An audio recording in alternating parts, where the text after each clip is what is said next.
As Jesus was speaking, one of the Pharisees invited him home for a meal. So he went in and took his place at the table.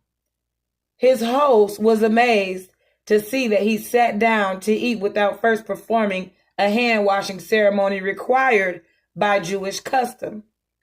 Then the Lord said to him, "You Pharisees are so careful to clean the outside of the cup and the dish, but inside you are filthy, full of greed and wickedness. Fools! Didn't God make the inside as well as the outside? So clean the inside by giving gifts to the poor, and you will be clean all over. What sorrow awaits you, Pharisees, for you are careful to tithe even the tiniest income from your herb gardens, but you ignore justice and the love of God. You should tithe, yes, but do not neglect the more important things.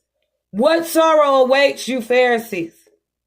For you love to sit in the seats of honor in the synagogues and receive respectful greetings as you walk in the marketplaces. Yes, what sorrow awaits you? For you are like hidden graves in the field. People walk over them without knowing the corruption they're stepping on. Teachers, said an expert in religious law, you have insulted us. You have insulted us too in what you have just said. Yes, said Jesus. What sorrow also awaits you, experts in religious law? For you crush people with unbearable religious demands, and you never lift a finger to ease the burden. What sorrow awaits you? For you build monuments for the prophets your own ancestors killed long ago. But in fact, you stand as witness who agree with what your ancestors did. They killed the prophets, and you joined in their crime by building monuments. This is what God, in his wisdom, said about you. I will send prophets and apostles to them, but they will kill some and prosecute the others. As a result, this generation will be held responsible for the murder of all God's prophets from the creation of this world.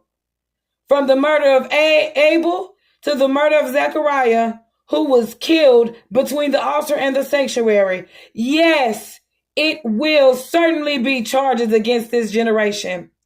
What sorrow awaits you, experts in religious law? For you remove the key to knowledge.